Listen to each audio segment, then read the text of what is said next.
cuando llegué a la ciudad desde Tánger en autobús, porque está relativamente cerca. Yo llegué en 2-3 horas en autobús, no creo que esté a más de 200 kilómetros, honestamente. Uno se encuentra en una ciudad absolutamente normal. Sin embargo, a medida que avanza, a medida que cruza, que trasciende las murallas de la Medina, que ya saben ustedes que es la ciudad antigua, lo que se encuentra es un mundo de color onírico. Se encuentra un mundo absolutamente azul, en el que las paredes de las casas, son casas privadas, quiero decir, las escalinatas incluso que dan acceso a las mezquitas, incluso las propias mezquitas en muchas ocasiones, todo es absolutamente azul. Es lo más llamativo de la ciudad. Y yo me pregunté, y ustedes se estarán preguntando, ¿y por qué azul?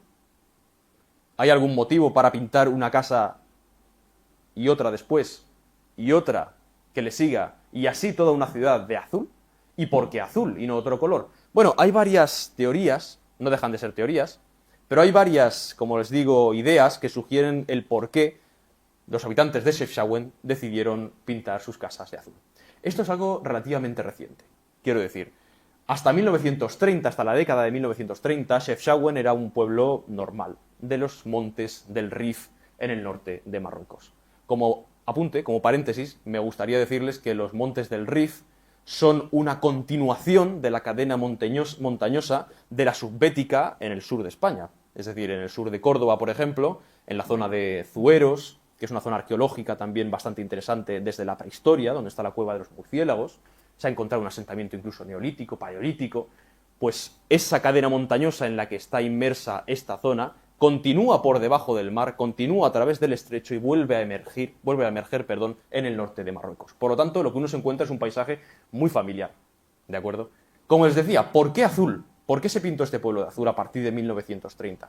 Se dice, lo más aceptado, es que por la parte pragmática fue una medida para ahuyentar los mosquitos. Segundo, en la parte espiritual se dice que fue porque los judíos europeos, que ya en aquel momento, en aquella década de 1930, estaban comenzando a sufrir la persecución en los países de Europa, comenzaron a emigrar en masa a muchos lugares, pero entre ellos al norte de Marruecos. Y se dice, bueno, pues que en la religión judía el color azul está siempre ligado al cielo, está siempre ligado al paraíso y a la divinidad, y habiendo perdido su hogar en Europa, decidieron crear su paraíso, levantado, construido por ellos y a su medida, en el norte de Marruecos, pintándolo de azul. Esta es la perspectiva que uno tiene de esta maravillosa ciudad, Chefchaouen, o al menos de su Medina, de la parte antigua, cuando sube a Ras al-Ma. Ras al-Ma, tal cual en español transliterado, es un mirador que se encuentra en esos montes que decimos del Rif, esos montes verdaderamente rocosos, y que es característico por lo que ustedes van a ver a partir de ahora. Van a ver en la siguiente diapositiva. Es característico por la presencia de una mezquita española, construida por los españoles, que se transformó, dejó de ser mezquita, posteriormente se reaprovechó y se dedicó a templo islámico, y también por la presencia de un curso de agua que convierte al lugar en un punto verdaderamente fresco y verdaderamente agradable. Sin embargo, no quería yo acabar esta conferencia sin apuntar a esta realidad tan curiosa. Estos sombreros que ustedes ven son verdaderamente semejantes al sombrero típico charro mexicano. Sin embargo, hay teorías, como la que enunció el famoso charro mexicano Carlos Rincón Gallardo, que dicen que ese sombrero, que hoy se asocia tanto a México, no surgió sino en la península ibérica.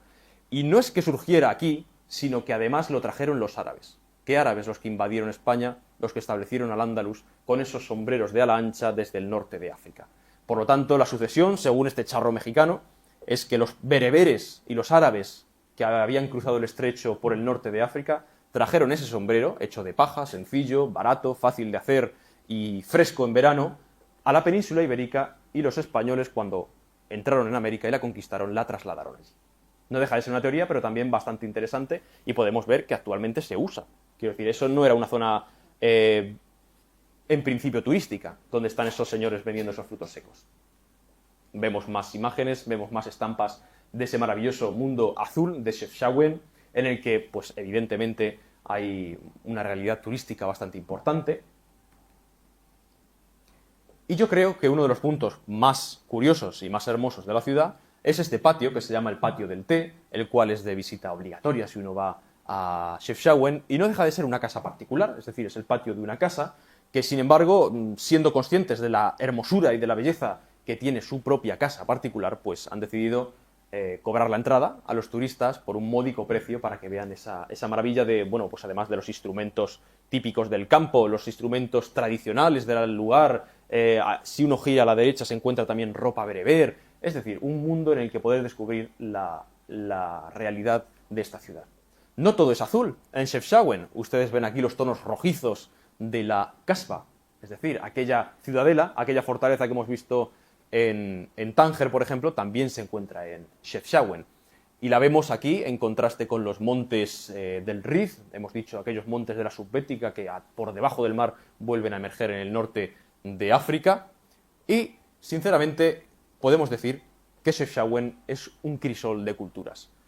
Han dejado edificaciones los portugueses, dejaron edificaciones los españoles, dejaron edificaciones los árabes y actualmente es un punto verdaderamente mixto si hablamos de la cultura.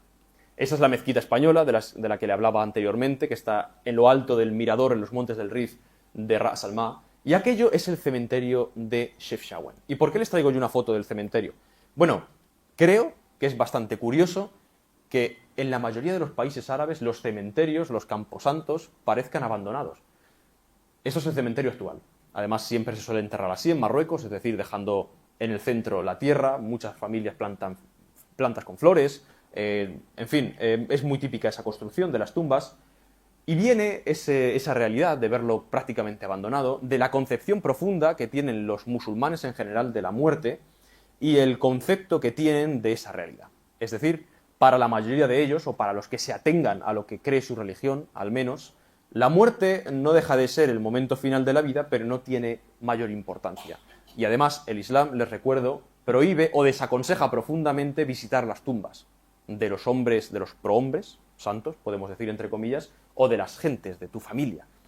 En fin, todo eso crea la realidad de que los cementerios en muchos lugares del mundo árabe no dejen de ser un páramo medio abandonado de tumbas olvidadas.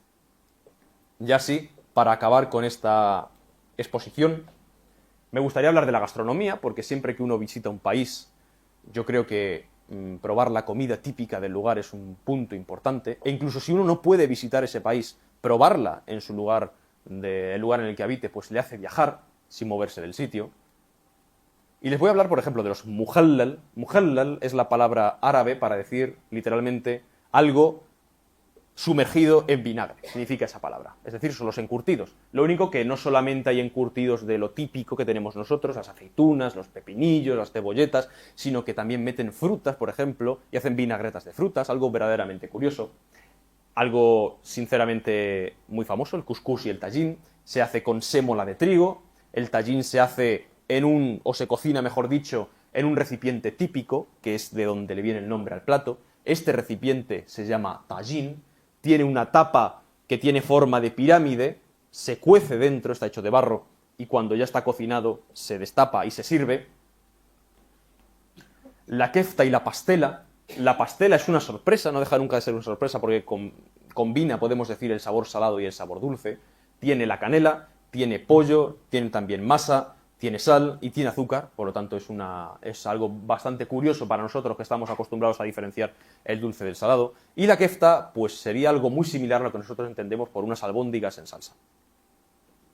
Es una sociedad muy carnívora, podemos decir, la sociedad islámica en general y en Marruecos en concreto, donde el cordero tiene un papel muy importante. El cordero es una carne mucho más barata que aquí y se consume casi a diario. En concreto, en Tánger también y en las zonas costeras se consume mucho pescado. Aquello es un guiso hecho con calamar y hecho con mero, lo cual no deja de sorprenderme porque en la mayoría de países árabes que yo he visitado no se suele consumir mucho pescado. Sin embargo, en las zonas costeras de Líbano, en las zonas costeras de Marruecos, en el sur de Irak, cuando uno se acerca a Shatt al-Arab, al estuario del Tigris y el Éufrates, pues el consumo de este alimento es considerablemente notable. Aquí pueden ver ustedes el tajín, ese recipiente del que les he hablado, que tiene una base en la que se cocina, todo hecho de barro cocido, y con una especie de tapa en forma de pirámide, o en forma de cono, mejor dicho, que cuando se va a servirse el plato se destapa. La harira es también otro de los platos típicos nacionales de Marruecos. Es una sopa verdaderamente deliciosa, puede llevar muchos ingredientes, es decir, depende también de las variantes regionales. La que yo probé tenía garbanzos, se hace a base de tomate, se sirve en muchas ocasiones con dátiles y con pan tostado. Y yo creo que si hay algo curioso también en Marruecos que uno debe probar, es la carne de dromedario. O ellos lo llaman lahm el jamal. El jamal es el camello y el dromedario en general. Pero bueno, es de dromedario, es del camello arábigo, y la cual pues tiene un fuerte sabor para mí desconocido. No se puede comparar con nada ni con ninguna carne que comamos aquí. ¿Y esto qué es? Esta foto de un dulce rodeado de insectos. Bueno, ustedes van a ver esto por todas las calles de Marruecos cuando lo visiten, sobre todo por la Medina.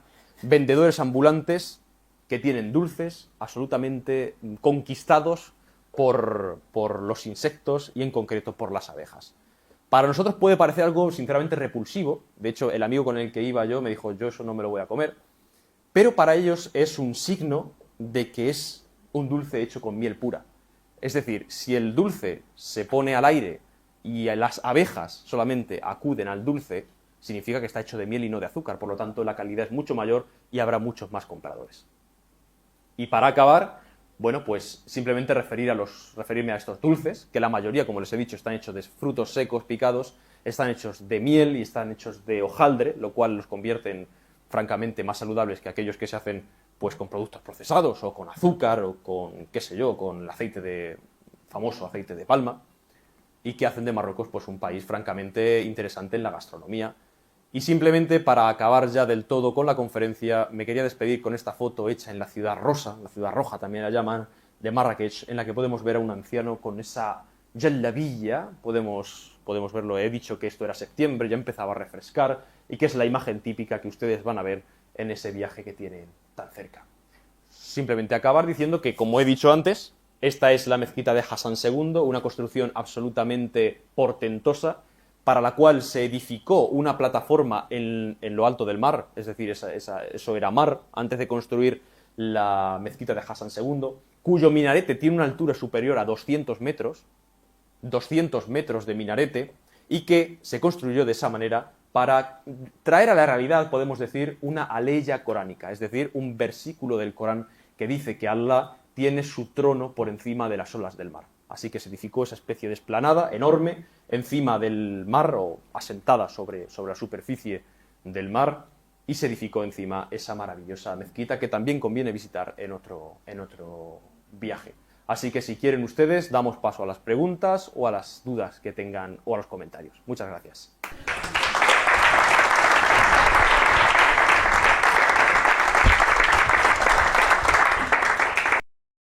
Quería saber cuál es la base de la economía marroquí y también me gustaría cuál es el papel de la mujer en la familia y en la sociedad.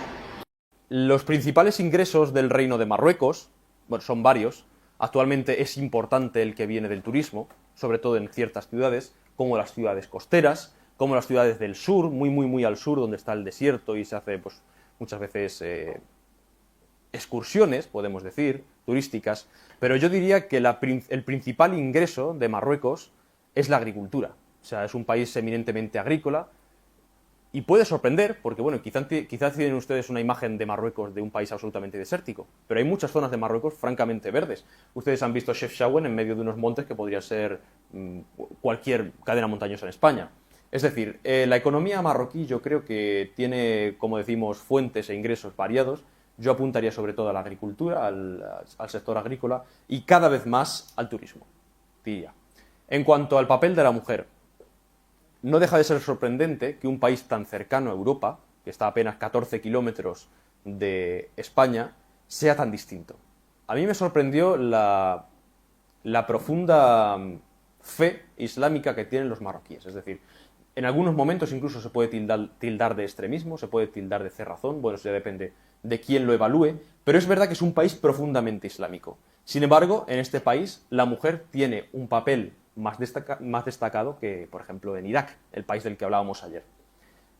Se ve cada vez más chicas sin velo, chicas vistiendo de la manera occidental, con ropa ajustada, y no hay ningún problema, en principio. Por lo tanto, socialmente, no hay ningún problema, en principio, repito, para que la mujer, por ejemplo, vista como quiera, o estudie lo que quiera, obviamente, ningún problema. En la casa, El problema de los países árabes es que en la casa es la familia la que pone las reglas. Por lo tanto, usted se va a encontrar una familia muy, muy tradicional y se va a encontrar quizá en la casa de enfrente una familia francamente europeizada. Por lo tanto, como es la propia familia y eminentemente el hombre, cabeza de familia, el que pone las normas, depende de cada casa y depende de cada familia y de cada nivel cultural y formativo, pues la mujer en cada casa va a tener un papel diferente. Estoy viendo continuamente una estrella de 5 puntas, que no sé qué significa y qué equivalente tiene para la cultura europea. La estrella de 5 puntas que preside la bandera marroquí que tienen ustedes aquí, que es un fondo rojo con una estrella verde de 5 puntas, efectivamente, viene de muy antiguo. Es decir, es el emblema de las dinastías que han dominado Marruecos, sobre todo últimamente, las dinastías reales, obviamente. Y en cuanto al eco que tiene en Europa, pues la verdad es que creo que tiene poco. Sinceramente, mucha gente la confunde incluso con la estrella de David. Bueno, la estrella de David no tiene nada que ver, la estrella judía, quiero decir, tiene 6 puntas, tiene una configuración absolutamente diferente. Y no sé exactamente a qué te refieres con qué influencia tiene en Europa. Si es esto, quizá, o... Ah, bueno, pues la equivalencia en las banderas europeas. Bueno, pues sería el escudo. Sería la heráldica del país. Bueno, pues el escudo que uno ve en la bandera española, por ejemplo, sería el equivalente, podemos decir, aproximándonos mucho, a esta estrella que representa, bueno, pues el dominio marroquí. Simplemente la heráldica. Sobre la foto que tienes justo de la mezquita esa, en su construcción escuché que tuvo bastante mala prensa. Primero creo que la torre no podía superar, porque inicialmente el proyecto lo quería superar y por lo visto pues ahí se construyeron, creo que por 1 metro no supera.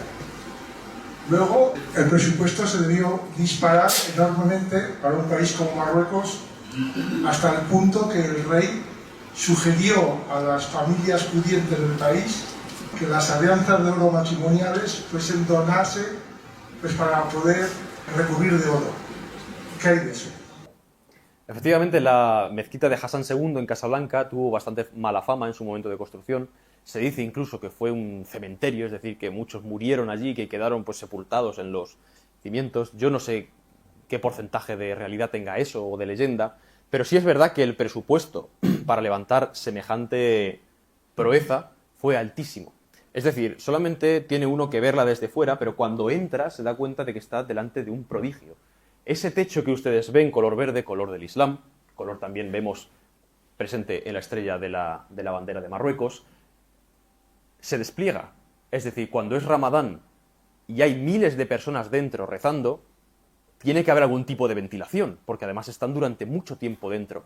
Esta pequeña, que tiene un peso de toneladas y toneladas, pero la vemos en proporción con el resto del edificio bastante pequeña, parte del techo se despliega para que entre la luz e ilumine a la mezquita y para que se ventile. Además, tiene un sistema subterráneo de calefacción, de modo que cuando uno va a la mezquita de Casablanca de Hassan II el 15 de diciembre, descalzo, obviamente, obligatorio, pues no se congela los pies, sino que el suelo está caliente. Además, todas las alfombras que tiene el suelo, que están recubriendo el suelo de la mezquita, fueron hechas a mano, con los patrones y los motivos típicos de las tribus berberes y de las tribus árabes de Marruecos. Es decir, es una absoluta proeza. Quiero también decir que la sala de abluciones, es decir, la sala en la que los musulmanes, entre comillas, se lavan antes de rezar, es un lavado ritual, obviamente, está 3 metros por debajo del nivel del mar. Una sala llena de mármoles, de fuentes en forma de flor que se abre con cientos de grifos que vierten un agua fresca en verano y un agua no demasiado fría en invierno. Todo eso está edificado 3 metros por debajo del nivel del mar. Es decir, es una absoluta proeza, También Hassan II tuvo bastante mala prensa, no solamente esto, sino todo su reinado y toda su persona, muy carismática, tuvo bastante mala fama. Entonces, bueno, es verdad que tiene esa parte de leyenda o de realidad, según se mire, pero es verdad que es un edificio absolutamente único y por lo menos, si uno quiere visitar una mezquita en Marruecos, pues es la única opción que tiene. Todas las demás mezquitas, sean importantes o sean de barrio, tienen la entrada absolutamente vetada. Además, la entrada no es muy cara, Para estudiantes creo que es 7 euros, yo pagué 7 euros, y para el resto de las personas creo que es 14. Pero bueno, merece la pena visitarla. La altura de este minarete supera los 200 metros. Efectivamente, digamos que los minaretes de la Meca deben ser los más altos de todo el mundo islámico. Si a alguien se le ocurre levantar un minarete más alto, está desafiando al poder de la Meca, que es el único poder aceptable en el Islam. Sin embargo, se aproximaron mucho a la altura de esos minaretes de la ciudad sagrada. Pero es que además, después, otro minarete de otra mezquita en Argelia se aproximó más y superó a Marruecos. Ustedes saben que, bueno, pues entre Marruecos, y si no saben se lo cuento ahora mismo, entre Marruecos y Argelia hay unas relaciones cordialmente tensas. Entonces decidió Marruecos construir esta especie de prodigio, como decíamos, de la arquitectura, y unos años después levantó Argelia una mezquita con un minarete aún mayor, en cuya punta hay un láser apuntando hacia Marruecos. Entonces, claro, es un pique entre los dos países, pero que nunca se desbordará por encima de la altura de los minaretes de la Meca, de momento, por lo menos. Por un lado, me gustaría saber si es correcto decir que el mundo islámico es una sociedad teócrata, o si es incorrecto, quiero decir, por el tema de que la religiosidad está tan a pie. Y respecto a lo de ayer, se comentó por encima que el sistema horario venía del mundo persa, Irak, etc. Pues no sé si nos podíais comentar algo al respecto. Porque... Bueno, la primera pregunta daría para mucho, pero voy a intentar resumir su respuesta. Yo creo que las sociedades islámicas, porque no debemos olvidar que en las sociedades árabes hay musulmanes, hay cristianos, hay drusos, hay judíos, bueno, y hay de todo. Quiero decir, árabe es simplemente una etnia, como decimos. Pero dentro de las sociedades islámicas, yo creo que la sombra de la teocracia está siempre acechando y depende de la población, depende de los propios habitantes del país, que se cierna sobre sus fronteras o no. En muchos se ha cernido, es decir, vemos el ejemplo de Afganistán, un país islámico puramente gobernado según la ley de la Sharia islámica. Vemos algunos lugares de Irak, que estatalmente no, pero algunos lugares se rigen por la Sharia. Siria, actualmente, bueno, lo que se nos ha vendido como la Siria libre, la nueva Siria, bueno, pues tiene muchos lugares que se siguen rigiendo sin ley o con la ley de la Sharia. Por lo tanto, yo creo que es siempre una amenaza con la cual los musulmanes, yo en esto no tengo nada que ver, yo soy cristiano, pero yo creo que mis amigos musulmanes, a los cuales les tengo franco aprecio, pues deben luchar cada día, además, por librarse de ello. Porque cuando entra la sombra de la teocracia, en cualquier sociedad, la acaba destruyendo. Bien, después de eso, como decíamos ayer, el mundo en general, la historia, el modo de contar, todo está dominado por el sistema métrico decimal. Bueno, pues el 10, el 100, el 1000 dominan todo. 1 kilómetro son 1000 metros, obvio. En fin, sin embargo, si contamos la hora, por ejemplo, nos damos cuenta de que una hora no son 100 minutos, cuando sería lo lógico, son 60. Todo ese sistema sexagesimal se inventó en Mesopotamia. De hecho, yo he llegado a leer, no sé qué porcentaje esto tiene de, como decíamos, de realidad o de leyenda, que incluso el hecho tan prosaico de que los huevos se vendan en docenas, tiene ecos en ese pasado ancestral. Es decir, no se venden en decenas, se venden en docenas o en grupos de 6. Es decir, todo esto se inventó en Mesopotamia, no exactamente en Persia, porque Mesopotamia era algo más distinto, es decir, ese pequeño mundo entre esos dos ríos, entre el Tigris y el Éufrates. Bueno, pues se decidió contar de esa manera el tiempo y muchas otras realidades. Hay gente, he leído yo también estudios y teorías, que dicen que se contaba de esta manera en función de las falanges de los dedos. 3, 6, 9, 12. Una docena. No salen 10, no sale un sistema métrico decimal. Lo he leído. Sin embargo, yo creo honestamente que la verdad sobre este tema está bastante oscura. Y bueno, pues es verdad que decidieron contar en el sistema sexagesimal y todas estas teorías pueden ser ciertas o pueden ser, bueno, pues quizá algo desvariadas. Simplemente es lo que se sabe actualmente. Muchas gracias.